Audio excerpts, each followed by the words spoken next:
Today's lesson is sponsored by Skillshare, an online learning community for creative people, by creative people. We've got an airplane out here 900 feet below us going by.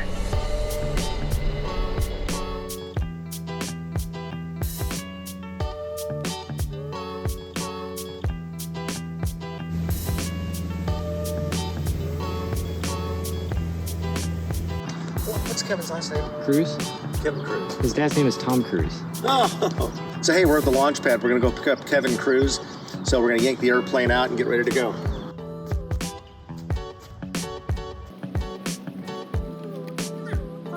Backup number 2 is another iPad. Backup number 3 is my smartphone. Yeah. The iPads have databases that cover the whole U.S.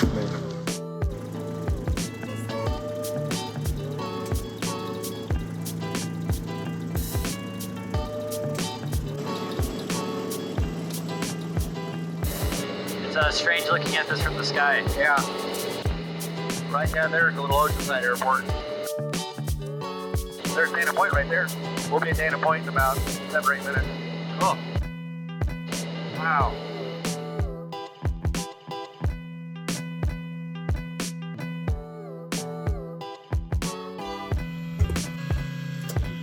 Oh, wow, man. Awesome. That's cool.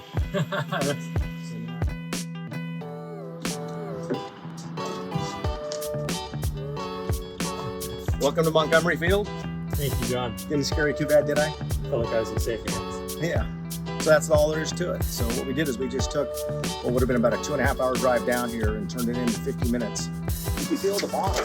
It's cool. That's the gas. Quite a bit. That's the other side. Okay. So this wing, condensation. yeah. If you're up high, it gets cold soaked. I've actually come back from Colorado and you land and it's marine air. It's got frost. And then a couple days later, you come back and you got big puddles under your airplane. It's water. Almost all of the landing gear is retracted and enclosed by the gear doors.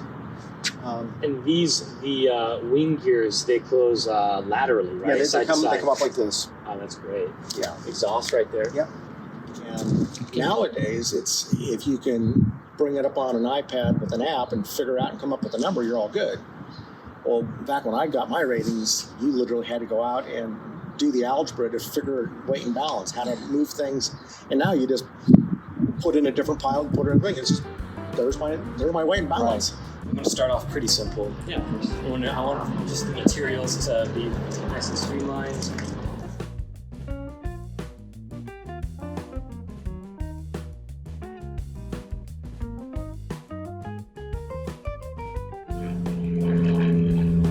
So we're here in San Diego. We've got John's beautiful plane in front of us, and that's going to be our subject matter for today. I'm on location. We have just a couple of hours to draw, and I want to spend my time thumbnailing. I want to do small, relatively simple drawings with an emphasis on construction, shapes, and really, really simple values. So what I'm probably going to do is start off with just a 3/4 view of the plane. We've got top-down light, kind of at eye level with it. And then I'll probably just work my way around. So I think my goal when I'm thumbnailing is to just focus on the essence or the gesture or what makes this like Mooney plane the plane that it is. I'm going to start off just doing little thumbnail drawings of the plane in black and white, 2 values. We're going to have a light side and a dark side. But I'm going to stick with a simple micron black pen, brush pen. This is just for large dark areas. And I'm going to use a very light N0 Copic marker that I can just use to sketch in a very, very simple construction of the plane.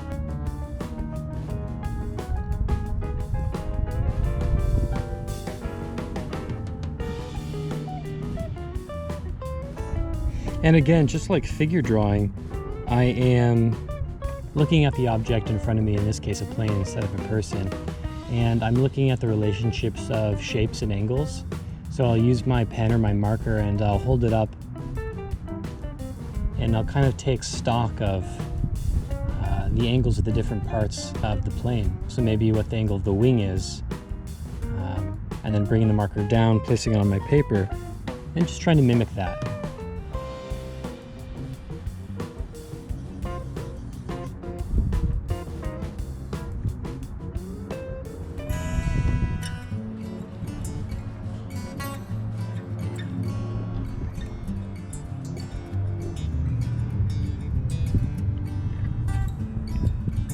So at this point, after I'm done using the marker to do a really simple lay-in of the plane, I'm going in with my pen and I'm just working on establishing a kind of silhouette, making sure I'm not diving into too much detail with interior shapes yet.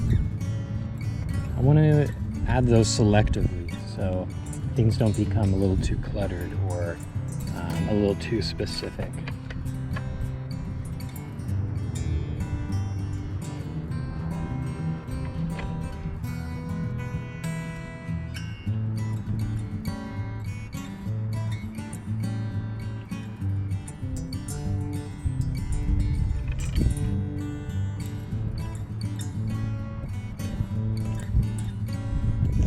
And again, at this point when we're thumbnailing, we're not aiming for total accuracy.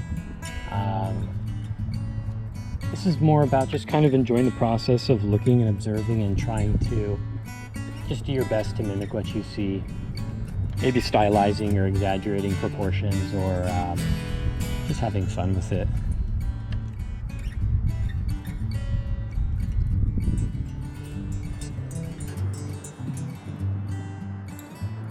Once I have a strong two-value image, just black and white, I can decide, okay, well, how much detail do I want to add now? What's going to contribute to the image or the thumbnail, and what's going to help reinforce this sensation or this appearance of light? In this case, top down, right on the plane. It should just be kind of a relaxed exercise. I'm going to drop in a shape for the cast shadow, just so this little sketch is not free-floating, just kind of sitting on something. So at this point, I'm pretty happy with this just loose line drawing, loose thumbnail, and I want to go ahead and just look at the plane, maybe squint my eyes or blur my vision and just try to get an idea of what the two-value image is, what the impression of light is, which planes are facing the light and are lit, and then which planes are not facing the light and are in shadow. And kind of in my mind creating a bit of a rule set. Okay, well, if this underwing area is dark, then the underwing area of the wing and the back will be dark as well. And trying to create some consistency so that the thumbnail has some sense of realism in terms of the lighting scenario.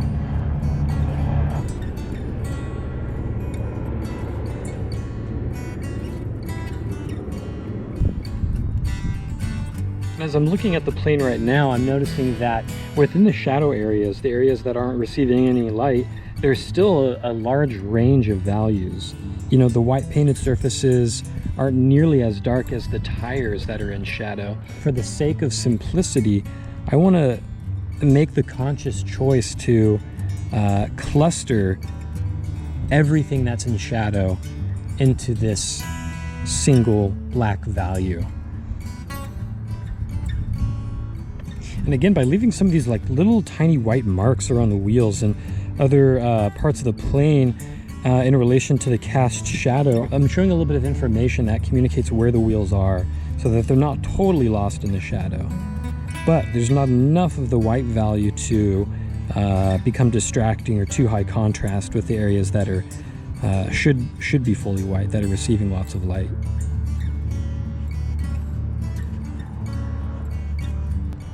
John's plane has these two great stripes running across the side of the fuselage. Now they're not totally in the light value and not quite close to the black that I've established as my shadows. So I'm not going to I'm not gonna make them too dark. I'm just gonna indicate them with line instead. Before it gets too complicated, I'm gonna stop and take a look. I think the level of detail is okay for a sketch like this, and we're gonna move on.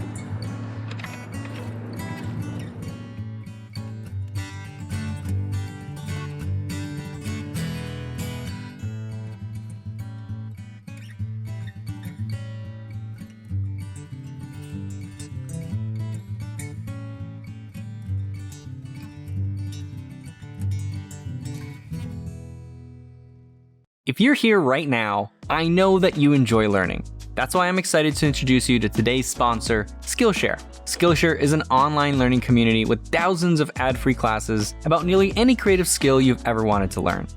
Looking to take professional grade photos using your phone? Award-winning YouTuber and photographer Dale McManus has a class on iPhone photography. Or maybe you're a budding florist. Then Spencer Fall's Everyday Flowers course might be for you. I've been particularly interested in MKBHD's YouTube Success, script, shoot, and edit class. If you haven't checked out MKBHD's work before, he's a tech YouTuber who releases videos and reviews on all the latest gadgets. I'm a huge fan, and his videos are always well made. I watch his stuff all the time, and his course reveals a lot of what makes his videos so good. If you want to give Skillshare a try, I have good news for you.